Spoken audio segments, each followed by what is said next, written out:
নমস্কার, শুভ সন্ধ্যা। আমি অমিতাভ আবার আপনাদের সঙ্গে চলে এলাম আনকাট রাতের গল্প নিয়ে।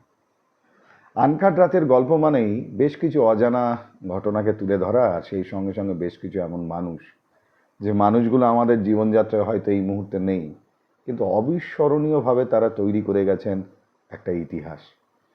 আজকের প্রজন্ম যে মানুষগুলো সম্পর্কে হয়তো খুব কম জানার সুযোগ পান, তাদেরকেই তুলে ধরার উদ্দেশ্য নিয়ে আর পৃথিবীর নানান প্রান্তে ঘটে যাওয়া নানান ঘটনাকে আপনাদের সামনে তুলে ধরতে আনকাট রাতের গল্প। আজকে আনকাট রাতের গল্প শুরু করব আমাদের খুব কাছের পরিচিত একটি দেশ, যাকে আপনারা জানেন এবং ধনী দেশ হিসেবেই তাকে জানেন, সেটি হচ্ছে সৌদি আরব। সৌদি আরবে পাওয়া গেল রিয়াদ থেকে বেশ খানিকটা দূরে দক্ষিণ পশ্চিমে আলফা বলে একটি জায়গাতে প্রাচীন প্রত্নতত্ত্বের ভাণ্ডার পাওয়া গেল। সেখান থেকে আবিষ্কার হলো এমন কিছু জিনিস যা চমকে দিল বিশ্ববাসীকে। মুসলিম কান্ট্রি হিসাবে পরিচিত এই আমাদের অন্যতম সৌদি আরব, সেই সৌদি আরবের দক্ষিণ পশ্চিম রিয়াদের অন্তর্গত জায়গাটির নাম আলফা। মাটি খুঁড়তেই বেরিয়ে এলো সেখানে এক নতুন রহস্য, যা চমকে দিল সবাইকে। কি পাওয়া গেল জানেন? সেখানে মাটি খুঁড়ে পাওয়া গেল মন্দিরের ভগ্নস্তূপ। সৌদি আরবের রিয়াদ, তার অন্তর্গত আলফা অঞ্চল দিয়ে সেখানে প্রত্নতাত্ত্বিক গবেষণার পর উঠে এলো আরও চমকানো ইতিহাস। সেটি নাকি একটি হিন্দু সভ্যতার অংশ ছিল এবং সেখানে রীতিমতো যারা থাকতেন তারা সকলেই হিন্দু এবং পুজো অর্চনাই ছিল তাদের মূলত প্রধান কাজ। সৌদি আরবের এই ঘটনা নাড়া ফেলেছে কিংবা সাড়া ফেলেছে নতুন করে আমাদের সমগ্র যারা ইতিহাস নিয়ে চর্চা করেন তাদের জীবনযাত্রায়। নতুন নতুন আরও কত কি ইতিহাস আমাদের অপেক্ষায়, কারণ এখনো পর্যন্ত আমরা পৃথিবীর বাইরে কোথাও মঙ্গল গ্রহ, কোথাও সূর্যের দিকে বা চাঁদের দিকে আমাদের লক্ষ্য স্থির করছি, যেখানে পৃথিবীর জলের তলার 80% এখনো আমাদের জানা হয়ে ওঠে। সেখানে লুকিয়ে আছে আরও অসংখ্য অজানা রহস্য। এক এক করে সেই সব রহস্যের পর্দাফাশ হবে বিজ্ঞানের হাত ধরে, এটুকু আশা করতে পারি। তবে এই ঘটনাটা রীতিমতো আমাদের চমকে দিয়েছে যে সৌদি আরব প্রাচীনকাল থেকে একটি মুসলিম জনজাতির রাষ্ট্র হিসাবে যাকে আমরা চিনি, সেখানে মাটি খুঁড়ে বেরিয়ে এলো রিয়াদের আলফা অঞ্চল। সেখানে মন্দিরের ভগ্নস্তূপ এবং সেখানে যারা প্রত্নতাত্ত্বিক তারা গবেষণার পর বলছেন সেখানে হিন্দু সভ্যতা ছিল এবং তারা যারা সেখানে থাকতেন তারা নাকি পুজো অর্চনাই ছিল তাদের প্রধান কাজ। এরকম নানান রহস্যের মধ্যে দিয়ে আরও একটা রহস্য আপনাদেরকে বলি। রহস্য ঠিক নয়, একটা অজানা ঘটনা। এটা অনেকেই হয়তো জানেন যে কবিগুরু বিশ্বকবি গুরুদেব রবীন্দ্রনাথ ঠাকুর 3টে দেশের জাতীয় সঙ্গীতের সঙ্গে জড়িয়ে আছে তার নাম। ভারতের জাতীয় সঙ্গীত, বাংলাদেশের জাতীয় সঙ্গীত, এবং তারই এক ছাত্রকে তিনি লিখে দিয়েছিলেন একটি বাংলা গান। পরবর্তীকালে সেটি শ্রীলঙ্কার সেই ছাত্র অনুবাদ করেন এবং সেটি শ্রীলঙ্কার জাতীয় সঙ্গীতে স্থান পায়। কিন্তু আজকের আলোচনাতে আপনাদেরকে জানাবো যে বাংলাদেশের যে জাতীয় সঙ্গীত সেটি লিখেছিলেন ঠিকই বিশ্বকবি গুরুদেব রবীন্দ্রনাথ ঠাকুর, কিন্তু সুরটা তার করা না। এই রহস্যটা আজকে আপনাদের সামনে উন্মোচন করো। রহস্য ঠিক নয়, অজানা জিনিস অনেকেই আমরা জানতে পারি না এবং সেটা আজকে জানার আমার সুযোগ হয়েছে বলে আপনাদের জানাচ্ছি। 1890 থেকে 1900 এই 10 বছর শিলাইদহের বাংলাদেশের জমিদারি পরিচালনার জন্য পরিবার সস্ত্রীক ছিলেন রবীন্দ্রনাথ ঠাকুর সেখানে, এবং সেই গ্রামের মানুষদের সঙ্গে একটা আলাদা করে হৃদ্রতা, একটা সম্পর্ক তৈরি হয়ে গিয়েছিল এবং তিনি সেখানে থেকে সেখানকার জমিদারি পরিচালনা করতেন। এরই মধ্যে একদিন গভীর রাতে তিনি যখন জেগে আছেন, হয়তো বারান্দায় পায়চারি করছেন বা কিছু ভাবছেন, হঠাৎ করে তার যে বসত বাড়ি তার পাশ দিয়ে যে রাস্তা সেখান দিয়ে দেখলেন লণ্ঠন হাতে এক ভদ্রলোক যাচ্ছেন। দেখে মনে হলো একটু ঝুঁকেই হাঁটছেন এবং তিনি গুনগুন করে একটা গান করছেন, যে গানটা স্পষ্টভাবে শুনতে না পারলেও সেই গানের সুরটা তার কানে এসে যে একটা আলাদা করে মোহিত করার মতো, তাকে পুলকিত করার মতো একটা মুহূর্ত রচনা করল। হ্যাঁ, রবীন্দ্রনাথ ঠাকুর অবাক হয়ে গেলেন যে এত রাতে কে এই সুন্দর গায়কিতে গান করতে করতে রাস্তা দিয়ে হেঁটে যাচ্ছে, আগে তো শোনেননি। পরের দিন খবর নিলেন এবং তার কাছের যারা ছিলেন তাদেরকে জানানোর পর তারা বললেন যে ওনার নাম গগন, ও পাশের পোস্ট অফিসে রানারের কাজ করে, গগন ডাক হরকরা। রবীন্দ্রনাথ ঠাকুর তাকে ডাকলেন, ডাকার পর বললেন, কি গো, তুমি যে সুন্দর গানটা করছিলে এটা কোথা থেকে পেলে, আর বা সুরটাই বা কোথা থেকে পেলে? গগন বয়সে বড় ছিলেন রবীন্দ্রনাথ ঠাকুরের থেকে। তিনি বললেন, আসলে আমি নিজেই গান বাঁধি, নিজেই সুর দিই, এবং সেই গানটাই আমি কালকে গাইছিলাম, নিজের সুরে নিজের তৈরি করা গান। রবীন্দ্রনাথ ঠাকুর অবাক হলেন। পরবর্তীকালে তিনি যখন আমার সোনার বাংলা, আমি তোমায় ভালোবাসি, বাংলাদেশের জন্য এই গানটি যখন তিনি জাতীয় সঙ্গীতের জন্য তার থেকে নেওয়া হলো, তখন তিনি সেই গগনের, সেই রাতের গগন ডাক হরকরা রানারের সেই যে গুনগুন করে গাওয়া গান, সেই গানের সুরটাকেই তিনি সেখানে বসিয়ে দিয়েছিলেন। হ্যাঁ, গগন ডাক হরকরার সেই গানটা ছিল, আমি কোথায় পাবো তারে, আমার মনের মানুষ যারে। সেই গানে যে সুর গগন ডাক হরকরা তৈরি করেছিলেন নিজে, রবি ঠাকুর সেই সুরকেই ব্যবহার করেছিলেন, আমার সোনার বাংলা, আমি তোমায় ভালোবাসি। অর্থাৎ সেই জাতীয় সঙ্গীত বাংলাদেশের সঙ্গে জড়িয়ে গিয়েছিল শুধু রবীন্দ্রনাথ ঠাকুর নয়, আরও একজন মানুষ, যার নাম গগন ডাক হরকরা।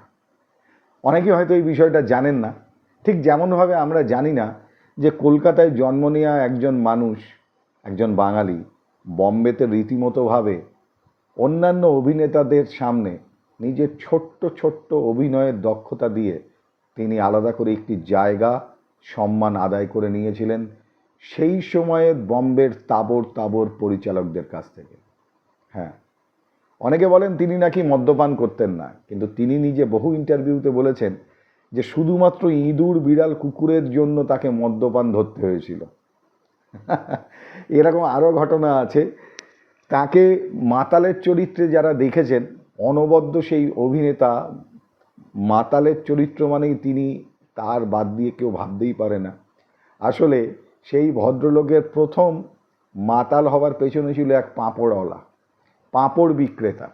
অর্থাৎ এক পাঁপড় বিক্রেতাকে নকল করে তিনি সিনেমা জগতে খ্যাতি অর্জন করেছিলেন, খ্যাতির চূড়ায় উঠেছিলেন। এমনকি বিমল রায়, তার মতো বিখ্যাত পরিচালকের কাছে কাজ করার জন্য বা কাজ পাওয়ার জন্য তাকে কুকুরও হতে হয়েছিল, অর্থাৎ কুকুর সেজে ঘেউ ঘেউ করতে হয়েছিল। আবার তিনি শোলে সিনেমাতে হরিরামের চরিত্রে, সেই অনবদ্য চরিত্রকে কেউ ভুলতে পারবেন না। আসুন, সেই অভিনেতা যাকে অমিতাভ বচ্চন থেকে শুরু করে শাহরুখ খান পর্যন্ত তাকে সমীহ করেন বড় অভিনেতা বলে, হ্যাঁ, তিনি রমেশ সিপ্পি এবং ঋষিকেশ মুখোপাধ্যায়ের, অর্থাৎ ঋষিকেশ মুখার্জির সব ছবি মানেই তার উপস্থিতি। টাইপ বা চরিত্র অভিনেতা হিসাবে তার জুড়ি মেলা ভার। একজন বাঙালির বম্বে বা বলিউড জয় করার কাহিনী আপনাদেরকে জানাবো, কারণ তার সম্পর্কে অনেক কম আমাদের জানার সুযোগ হয়। যার জন্ম হয়েছিল 7ই আগস্ট 1985 সালে কলকাতা শহরে। চলচ্চিত্রে তাকে আদপে মদ্যপান করা বা মদ্য আসক্ত একজন মানুষের চরিত্রে অভিনেতা হিসেবে দেখলেও আসলে তিনি ছিলেন ইংরাজি সাহিত্যের উপর পিএইচডি করা একজন রীতিমতো শিক্ষিত মানুষ। সেই সময় কলকাতায় তিনি নাটক করতেন রাখি, বিশ্বজিৎ, এবং কলকাতায় তাদের সঙ্গে নাটক করতে করতে ডাক পেয়েছিলেন তিনি ঋত্বিক ঘটকের। ঋত্বিক ঘটকের একটি ছবি যার নাম নাগরিক, তাতে তিনি একটি ছোট্ট চরিত্রের জন্য অভিনয় করেন। 1957 সালে সেই ছবিটা দেখার পর বম্বের ঋষিকেশ মুখার্জি তাকে ডেকে নেন মুম্বাইতে, এবং তারপর শুরু হয় মুম্বাইতে তার জীবনযাপন।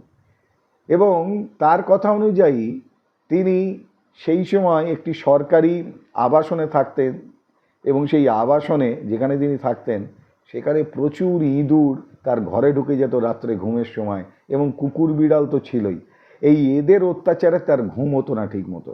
তাই তিনি সেই ঘুমানোর জন্য, তাদের অত্যাচার থেকে বাঁচার জন্য আর তাদের উপস্থিতিতে শান্তিতে ঘুমানোর জন্য প্রতিনিয়ত মদ্যপান করা শুরু করেন রাত্রেবেলায়।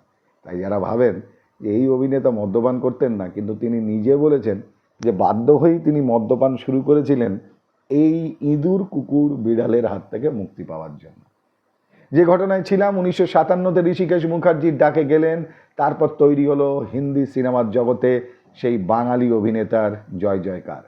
চুপকে চুপকে, গোলমাল, খুবসুরত, গুড্ডি, এছাড়াও নানান চলচ্চিত্রে তিনি ছাপ ফেললেন তার অভিনয়ের। কিন্তু প্রথমে তিনি মাতালের চরিত্রে অভিনয় করতেন না, করতেন নানান ধরনের ছোট ছোট ক্যারেক্টার বা চরিত্রে অভিনেতা হিসাবে। যেমন ধরুন, তাকে দেখা গিয়েছিল স্ট্রিট ডান্সার হিসাবে মুসাফির চলচ্চিত্রে। 1960 সালে মাসুম ছবিতে তাকে আবার দেখা গেল সিআইডির ভূমিকায়। ফরার এই চলচ্চিত্রে তিনি ছিলেন স্কুলের চৌকিদার। আবার অনोखी রাত এই চলচ্চিত্রে আমরা তাকে দেখতে পাই একজন তোতলা খদ্দের রূপে। নানা চরিত্রে অভিনয়ের পাশাপাশি রাজ কাপুর, দেব আনন্দ, কিশোর কুমারের সঙ্গে পাল্লা দিয়ে অভিনেতা করেছেন এই বাঙালি অভিনেতা।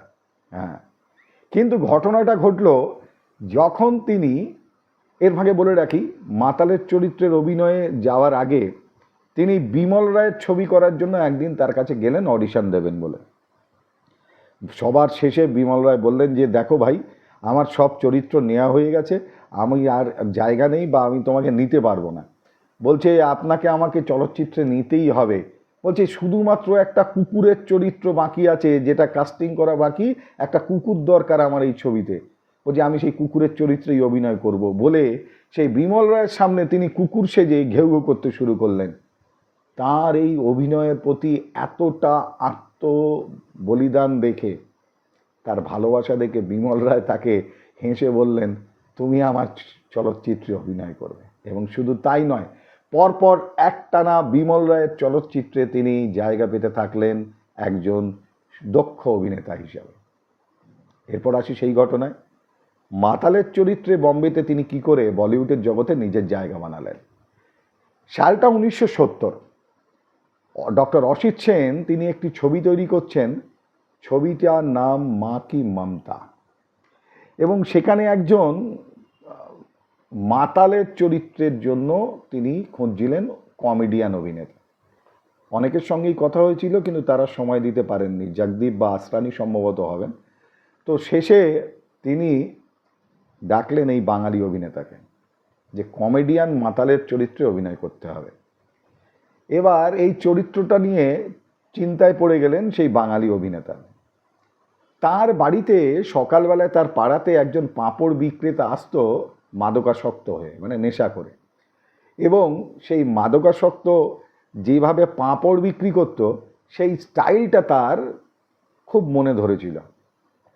সে যেভাবে পাঁপড় বিক্রি করত, তিনি এই মা কি মমতা এই চলচ্চিত্রে এই কমেডিয়ান মাতালের চরিত্রে সেই পাঁপড়ওয়ালাকে অনুকরণ করেন, এবং তাকে অনুকরণ করার ফলে যেটা গিয়ে দাঁড়ায় যে তিনি রীতিমতো একজন সুপারস্টার হয়ে যান মাতালের চরিত্রে বলিউডে। এবং পরবর্তী বলিউডের মাতালের চরিত্র মানেই আমরা তাকে দেখতে অভ্যস্ত ছিলাম, কারণ তিনি কেষ্ট মুখার্জি, কলকাতার সন্তান, কলকাতার ইংরাজি সাহিত্যের উপর পিএইচডি করা একজন শিক্ষিত নাট্য ব্যক্তিত্বের নাম কেষ্ট মুখার্জি।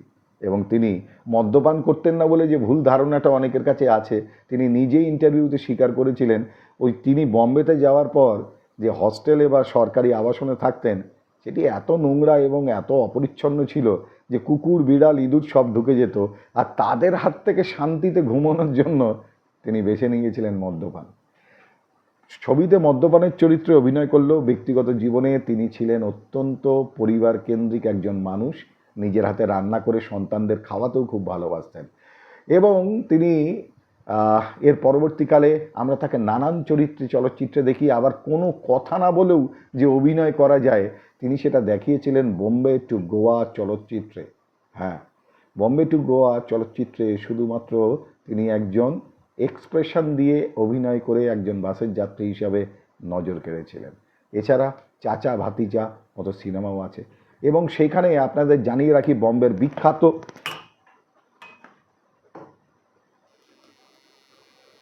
ক্ষমা করবেন, বিপর্যয় হয়।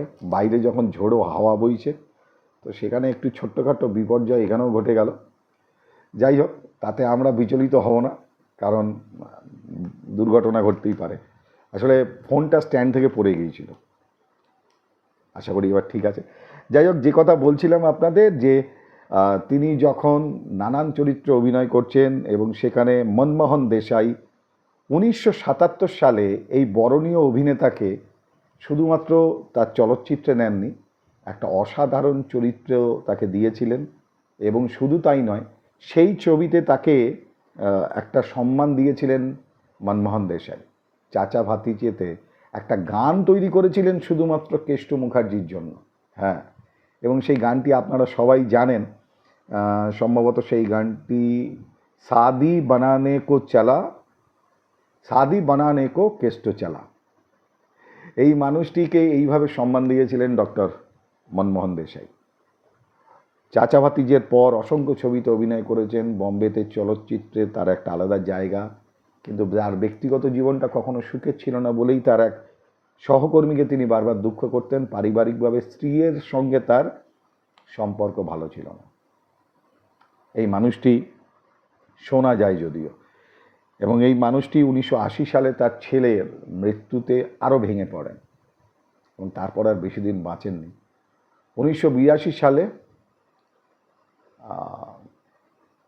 56 বছর বয়সে তিনি আমাদের ছেড়ে চলে যান। কিন্তু যতদিন বলিউড ইন্ডাস্ট্রি থাকবে, চলচ্চিত্র থাকবে, ততদিন এই চরিত্র অভিনেতা বেঁচে থাকবেন। আরও একজন গর্বিত বাঙালি হিসাবে তিনি ভারতবর্ষের চলচ্চিত্রের অন্যতম তারকা বা নক্ষত্র হয়ে। কেষ্ট মুখার্জির প্রতি আমাদের শ্রদ্ধা। একজন বাঙালি যার সম্পর্কে খুব কম জানা যায়, তাকেই তুলে ধরার চেষ্টা করলাম আপনাদের সামনে আজকের এই এপিসোডে আনকাট রাতের গল্পে। এবং আনকাট রাতের গল্পে এরপর যেটা দিয়ে আজকে শেষ করব আনকাট রাতের গল্প, সেটি হচ্ছে, আপনারা দেখেছেন অনেক মানুষ দুঃখ বোধ করেন, কষ্ট পান যে তারা যোগ্যতা থাকা সত্ত্বেও সঠিক সম্মান পান না, অনেক জায়গাতেই পান না। এবং সম্মান পান না বলে তাদের মন খারাপ হয়, তাদের প্রতিভার মূল্যায়ন হয় না, তারা গুরুত্ব পান না, হতাশ হয়ে পড়েন, ভেঙে পড়েন, বা অন্য রাস্তা তারা বেছে নেন। তাদের উদ্দেশ্যে শুধু বলবো, ছোট বড় সকলের জন্যই বলবো, আমরা প্রত্যেক দিন জীবনে এই ধরনের সমস্যার মুখোমুখি প্রত্যেকেই কম বেশি হই। তাই তাদের জন্য আজকের এই আনকাট রাতের গল্পের এই গল্পটি। দেখবেন, আমরা যখন বাজারে থেকে কোনো জলের বোতল কিনি, তার দাম 20 টাকা নেয়। আবার সেই একই জলের বোতল আপনি যদি সিনেমা হল থেকে কেনেন, মানে আইনক্স, পিভিআর, যে সমস্ত এখন মাল্টিপ্লেক্সে সিনেমা হল, তখন দেখবেন সেই জলের বোতলটা, বা রেস্টুরেন্টে গিয়ে সেই জলের বোতলটা যদি কেনেন, তার দাম দেখবেন 50 টাকা বা 100 টাকা নেওয়া হয়, সেই একই জলের বোতল। আবার সেই জলের বোতলটা যদি আপনি বিমান যাত্রার সময় এয়ারপোর্টে গিয়ে কেনেন, তাহলে হয়তো 150, 200 বা তার থেকে অনেক বেশি দামে আপনাকে কিনতে হয়। আসলে জলটা একই থাকে, বোতলটাও বদলায় না, বদলায় শুধু জায়গা।